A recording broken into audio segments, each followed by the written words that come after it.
இளவஞ்சின்னு ஒருத்தவங்க வந்து குற்றச்சாட்டு வச்சாங்க. முன்னாள் இப்போ இருந்து கட்சியிலிருந்து வெளியே போயிட்டாங்க. அவங்க வந்து பெண்களுக்கு வந்து முக்கியத்துவம் வந்து கொடுக்க மாட்டாரு சீமான். ஏன் காளியம்மாள் போன்ற ஆளுமைகளை கூட ஒரு முக்கியத்துவம் படுத்த மாட்டாங்கிறது அவங்களோட கேள்வியா இருந்தது. ஏற்கனவே ஒரு இடத்துல நடந்த கூட்டத்துல பாத்தீங்கன்னா ஒரு நபர் வந்து ஆத்திரப்பட்டு ஏன் சீமான் அவர்களுக்கு வந்து துணிவு இருந்தா காளியம்மாள் அவர்கள் முதலமைச்சர் நிறுத்தி சொல்லுங்களான்னு சொல்லிட்டு அவங்களோட பேரை வந்து பயன்படுத்துறாங்க. ஏன் தொடர்ந்து அவங்களுடைய பேரும் அல்லது பெண்களுக்கு வந்து முக்கியத்துவம் வந்து கொடுக்க மாட்டார் சீமான்றது தொடர்ந்து வருது இல்லையா? நிர்வாகிகள் நான் என்ன கேக்குறேன், இந்த மாதிரி கேள்வி எல்லாம் கேட்கறதுக்கு நீங்க எத்தனை பேரை கட்சியில சேர்த்துருக்கீங்க இது வரைக்கும்? கட்சியில உழைக்காதவங்க கேள்வி கேட்கறாங்க. என்ன உழைச்சிங்க சொல்லுங்க. அந்தந்த பகுதியில் அவங்க மேடையில வந்து பேசியாச்சுன்னா உழைப்பா? யார சொல்றீங்க நீங்க? யாருக்குமே கேட்கிறேன். மேடை போட்டு கொடுத்தா மேடையில ஏறி பேசுறது தவிர நீ என்ன செஞ்சேங்கிறது சொல்லு. இளவஞ்சிக்கு பதில் சொல்றேன். எல்லாருக்குமே சொல்றேங்க. சும்மா உட்காந்துட்டு எங்களுக்கு அந்த பொறுப்பு கொடுக்கல இந்த பொறுப்பு கொடுக்கல. பொறுப்பு கொடுக்கணும்னா நீ உழைக்கணும். பொறுப்பு கொடுக்கணும்னா கட்சிக்காக நீ இரவு பகல வேலை செஞ்சிருக்கணும். ஒண்ணுமே செய்யாம உட்காந்துக்கிட்டு எனக்கு பொறுப்பு கொடுக்கலன்னா நீ பொறுப்பு. இங்க பாருங்க, நீ கட்சிக்காக உழைத்திருந்தீர்களே ஆனால் ஒரு 1000 பேரை கட்சியில நீங்க சேர்த்திருந்தீங்கன்னா கட்சியை விட்டு நீங்க வெளியில போகும்போது 50 பேராவது வெளியில வந்திருப்பாங்க. தங்கச்சி காளியம்மாள் வெளியில போயிடுது, அல்லது இன்னொரு 10 பேர் முக்கியமான ஆட்கள் வெளியில போயிடுறாங்கன்னு வைங்க, நாம் தமிழர் கட்சி அழிஞ்சு போயிருமா?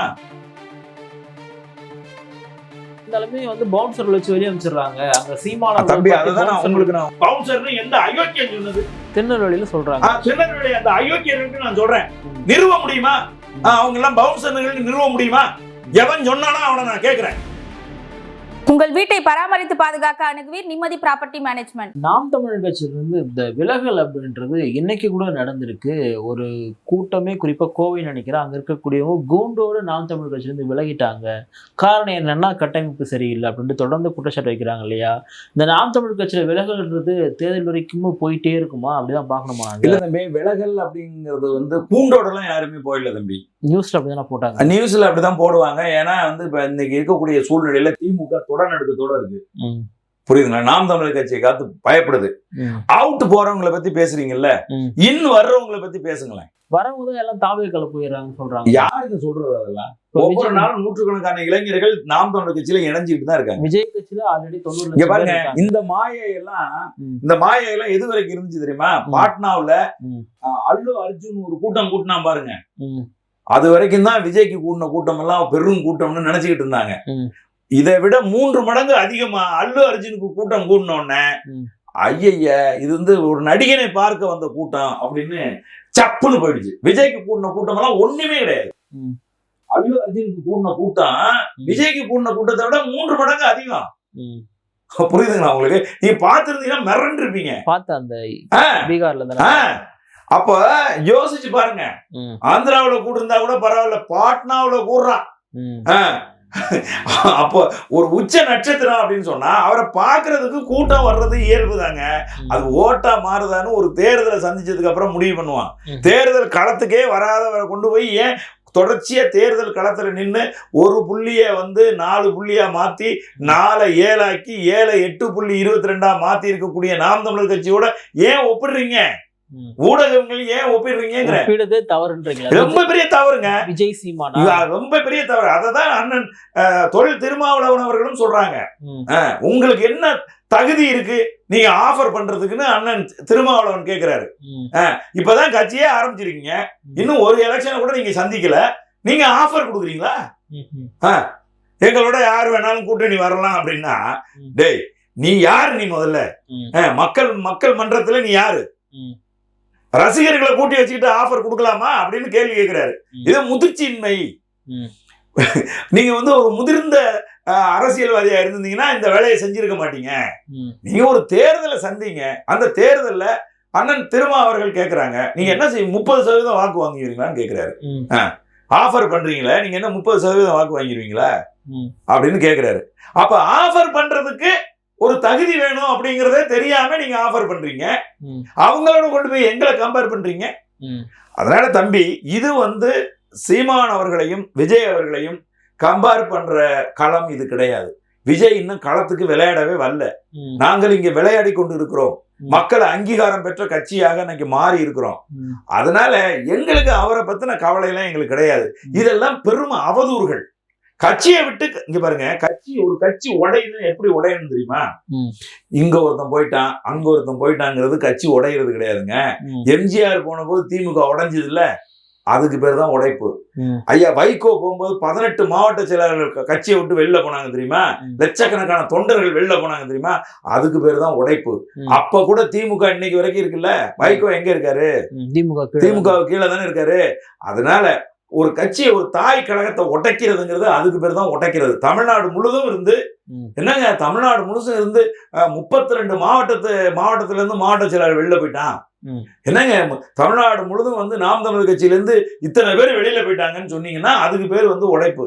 சும்மா உட்காந்துட்டு அங்க ஒருத்தர் போயிட்டாரு, இங்க ஒருத்தர் போனவர் என்ன காரணம் சொல்றாரு? இங்க வந்து எங்களை கேள்வி வேட்பாளர் நிறுத்த மாட்டாங்க, யாரும் கூப்பிட்டு நிறுத்த, இதெல்லாம் இப்ப எல்லா கட்சியும் ஒரு நிமிஷம், அதெல்லாம் வந்து அறவே கட்டுத்தனம். இதெல்லாம் ரொம்ப பெரிய அறவே கட்டுத்தனங்க. கூப்பிட்டு கேட்டெல்லாம் வந்து ஒரு கட்சி வந்து செய்ய முடியாது.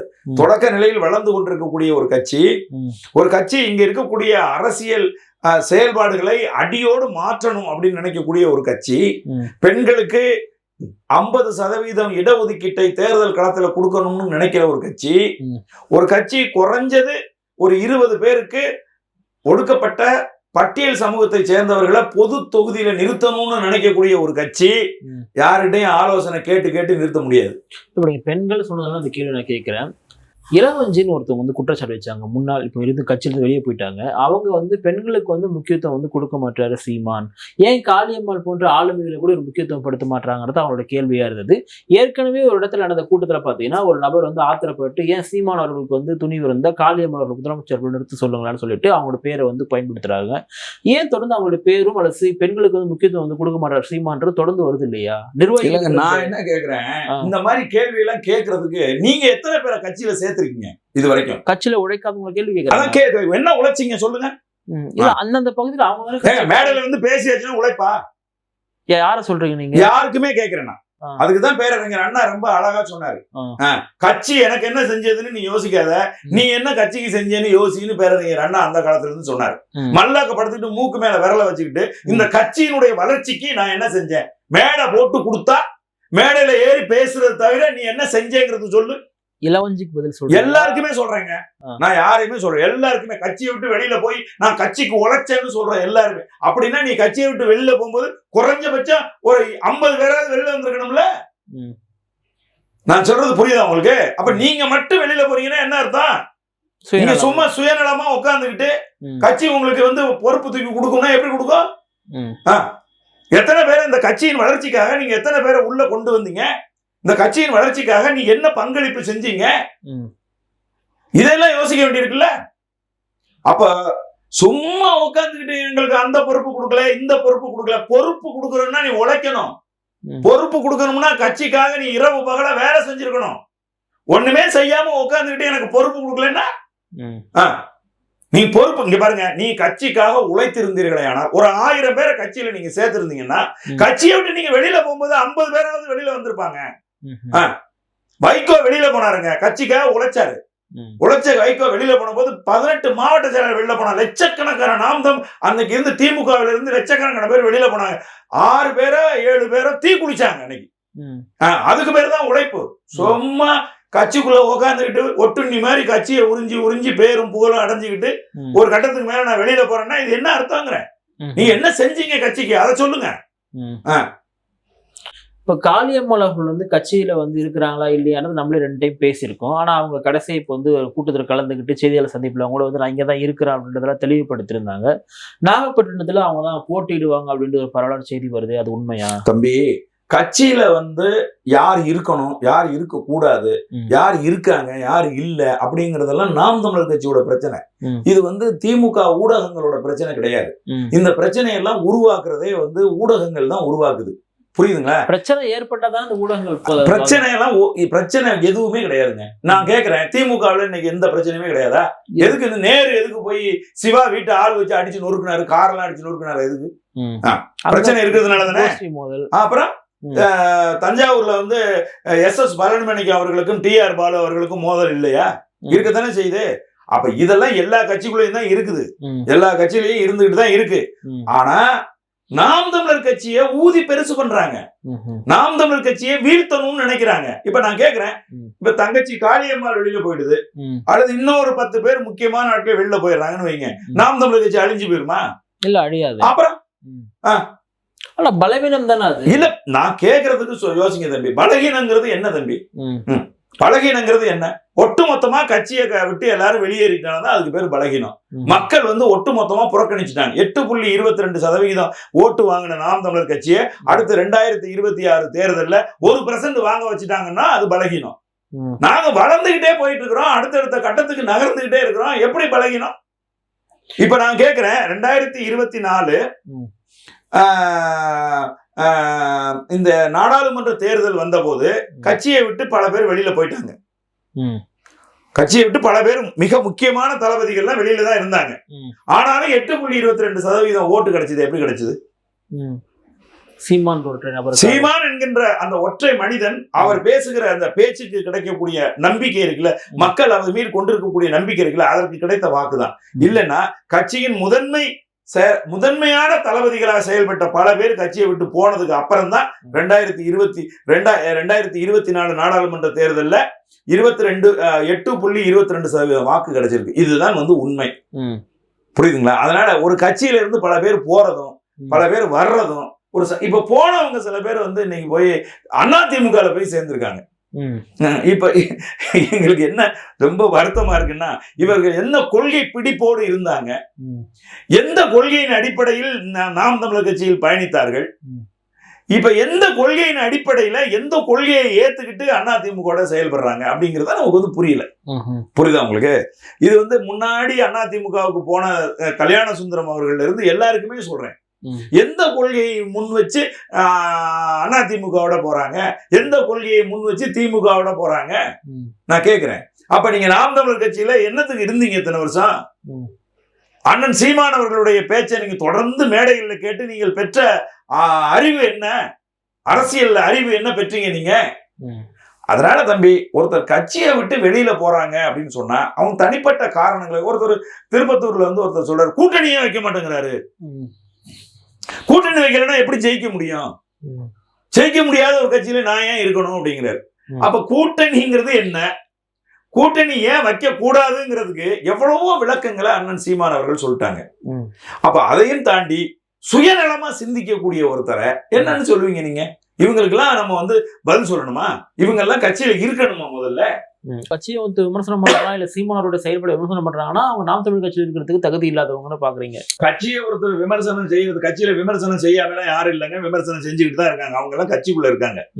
புரியுதுங்களா? இன்னைக்கு கலந்தாய்வு கூட்டம் அண்ணன் செந்தமிழன் சீமான் அவர்கள் போடுறாங்க அப்படின்னா அந்த கலந்தாய்வில் பல்வேறு விமர்சனங்கள் முன்வைக்கப்படுது. கலந்தாய்வு கூட்டத்துல யாருமே பேசக்கூடாதுன்னு சொல்றாரு. நான் பேசுறேன், நீங்க கேட்கணும், பேசுறதா வெளியே போயிடுன்னு சொல்றாராம். அப்படி எல்லாம் நான் சொல்றேன், திருநெல்வேலியில பிரச்சனை நடந்தவங்க அப்படிதான் பேட்டி கொடுத்தாங்க வெளியே. தம்பி, அதெல்லாம் நான் சொல்றேன் தம்பி, உங்களை மாதிரி ஆட்களை அரையும் குறையுமா தெரிஞ்சுக்கிட்டு சொல்றதானே நம்ம சொல்ல முடியும். அதைத்தான் நான் சொல்றேங்க. நீங்க இருந்தா தானே உங்களுக்கு தெரியும் அங்க என்ன நடந்துச்சுன்னு. இல்ல, எப்பவுமே இந்த செல்போன் எல்லாம் வாங்கி வைக்க மாட்டாங்க.